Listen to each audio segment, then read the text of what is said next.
Yeah, welcome to the cold weather.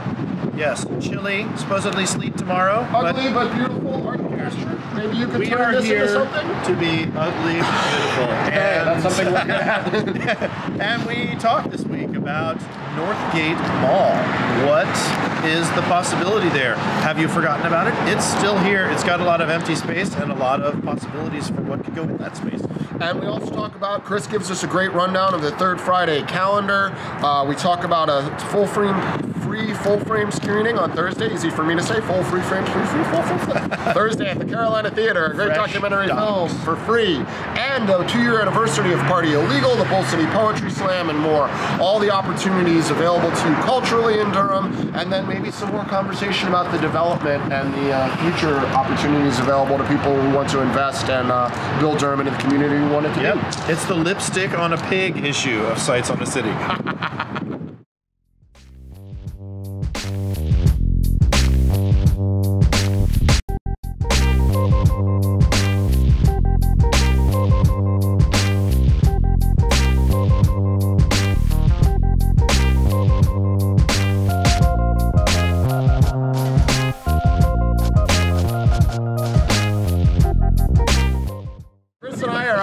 With Josh. As Chris said, it was much nicer inside. Yeah. But out here in this beautiful billboard, 1603 Guest Road, envisioning the possibilities.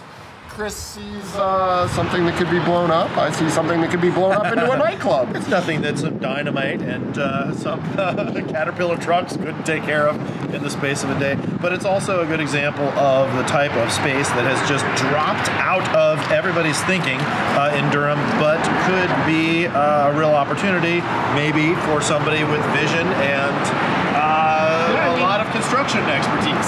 Right, I mean, there's just building stock still left, and that's yeah. This is kind of a random ugly 80s example. I think that'd be a ringside too, or pop-up art spaces. Chris, I think you could stand up on the second floor with a snifter of brandy. Yes, and look out over your empire. Of parking and the Sears Auto Center. Yeah, that's true.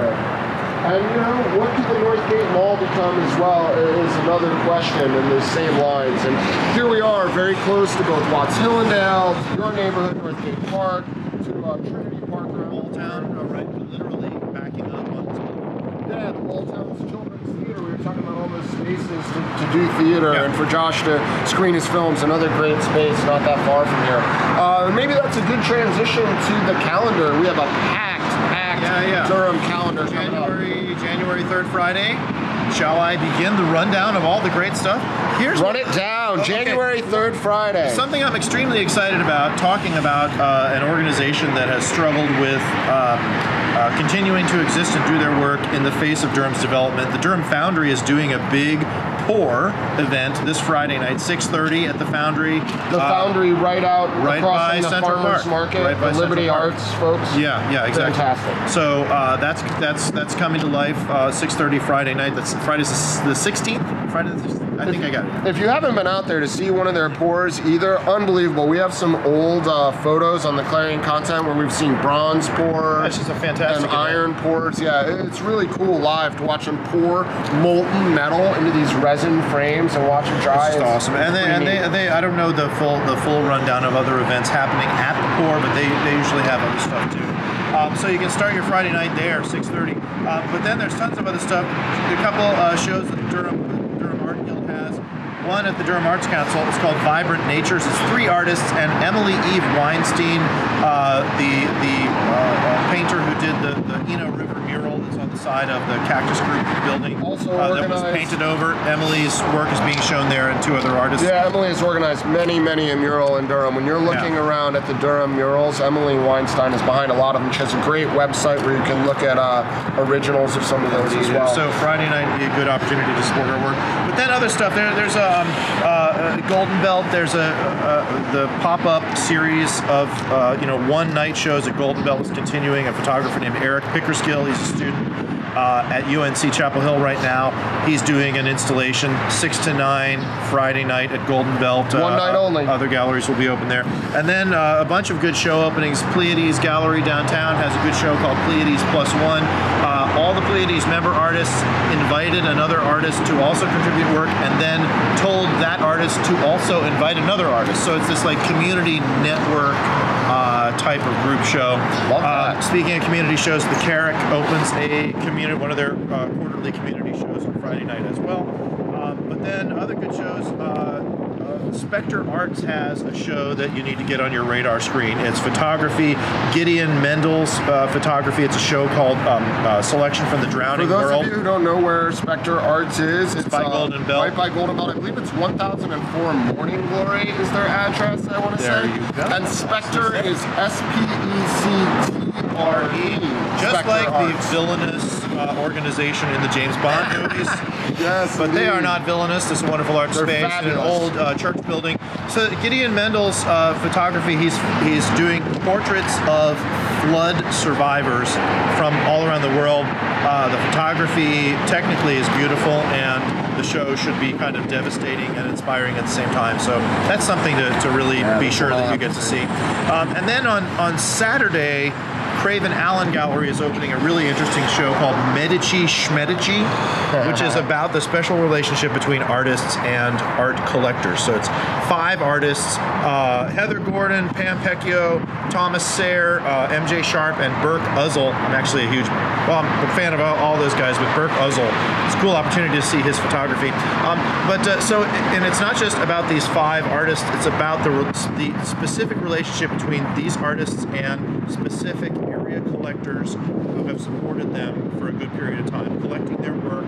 And that relationship is more than just a retail relationship. So the show really unpacks that, and it's also a good way for Durham people who are thinking, gosh, I'd like to collect art, to get an idea of kind of how to enter into that. It's not something where you need a trust fund to actually be an art collector. This show explores that relationship, and I think it'd be really fascinating for you to see. That's a super fun conversation before I even hop into my calendar stuff. I think that Craven Allen show is something that we've been talking about for a long time in Durham, about how do we build the relationship between all these people who love art and all these artists who make art, and then some of the people who make decent money around here. And the entree point to being a collector is a little bit trickier than most people think, and I feel like that's got to be a really cool show, because Craven Allen does a great job curating. And Uzzle, isn't that the fellow when we wrote that article about the Exxon and the oil and the triumvirate photo? That's Uzzle. Uzzle lives in Wilson, North Carolina. He has a huge studio downtown in an old tobacco warehouse there. He's been shooting work for decades, and in fact, he is the photographer who shot the famous image on the cover of the Woodstock album of the sort of couple of folks standing on the hill, with a blanket wrapped over their shoulders. Burke Uzzle took that photograph in the '60s, and he's still doing absolutely fantastic work. Yeah, I mean, smartest that's photographers I've seen. So yeah. Yeah, and MJ Sharp is connected with, I believe, Duke Doc Studies. She teaches not just in documentary, but fine arts work at Duke. And I've seen some really long exposure photographs that she's taken that are really fascinating, where she just keeps the aperture open forever and takes these cool rural pictures of things like the moon moving across the sky, or isolated scarecrow or mailbox in a field. So I'm excited artistically about that, and I think it's also really an important conversation. That Craven Allen opening is 5 p.m. on Saturday evening, Saturday the 17th. Craven Allen is on Broad Street, for those of you who rarely get outside the downtown right loop. By the green room. Awesome opportunity to expand. Yeah, the green room once looked like this. In fact, their parking lot could probably be an amalgam of what this building's parking lot should be, with the sinkhole that is frequently opening there. But yeah, Broad Street, a great opportunity to see some other stuff, do some Joe Van Gogh. I know there was a piece of street art that people got all crazy about this week on Instagram, a We Love Durham painting of a heart. We'll have to get that for you, Josh, but it's also painted on Broad Street in that little tiny nook between like the Palace International's new event space, Acacia, and Craven Allen. Okay. Yeah. So fascinating stuff up there. For my calendar stuff this week, you have Third Friday, so I've got both sides of that. On Thursday, there's a screening at the Carolina Theater, a free screening. Probably get there early because I've heard a lot of people, all the way to like my parents, are talking about it. It is called Keep On Keeping On, I believe, about a 93-year-old jazz musician, a documentary film about a fellow who played with everybody from Count Basie to Dizzy Gillespie, and you know, I think was a mentor to Miles Davis, and really a long, old, cool jazz story, part of the Full Frames year-round effort to curate and cultivate documentary film and fresh docs series. Definitely worth checking out. Thursday, what time? Thursday, I believe it's a 7 o'clock door, 7:30 screening, and if you know those movie people, they'll probably start sharply on time. It is on the Clarion content calendar. Everyone should. Right. Well, all of us artist types, we struggle with that. So anyone who does start on time, you get extra props in our world. Yes. But it's on the Clarion content events, don't miss events calendar. It's also on Full Frames calendar, I'm sure, and you can find it on Twitter. And then Friday night, you heard Chris run down the massive list of great events Friday night. Yeah, tons of good stuff. Saturday night, 2 things. A bit earlier at the Hayti Heritage Center is the Jambalaya Bull City Poetry Slam. There's a monthly amazing Bull City Poetry Slam. This month's theme is going to be, I believe, it's Jambalaya, which I'm not sure what the audience means by that, but I know this is a great poetry. I know the cost is relatively reasonable. I think it's like $10. Their website is bullcitypoetryslam.com, or you can find it on the Hayti Heritage Center calendar. I saw that Hayti just tweeted about it. I believe it starts at 7:30 on Saturday night. Double check the calendar to be sure. And then late night Saturday night, it's the 2-year anniversary of Party Illegal at the Pinhook. Dirty Durham's EDM massive blowout that has had people from New York and California and all kinds of different huge DJs from Starkey to more on the bill, is hosting their 2-year anniversary party. I believe it is going to be Shazad and DJ Play. Again, it's on the Clarion content don't miss events calendar. It's on the Pinhook's calendar. It's on Dirty Durham's calendar. That'll be late night, probably kicking off like Doors 9 o'clock, music 10 o'clock at the Pinhook. It's a great opportunity to come sweat and dance with your friends. Yeah, 2 years. And Dirty Durham, if you want to get on their bill, I know the way they curate the illegal is they go for one kind of national, international star, one local bill, and then one fundraiser for kind of like an every 3 cycle illegal. And if you look at the illegal, they've done some great fundraising for all kinds of different groups, from the homeless to the hungry to people working to make their own beats.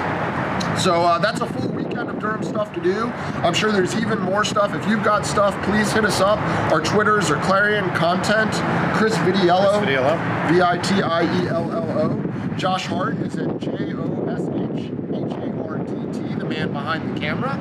We have a YouTube channel. We'd love for you to follow us on YouTube and comment there. We'd love to hear from you on the Clarion Content Media. You can email us at clarioncontent@gmail.com.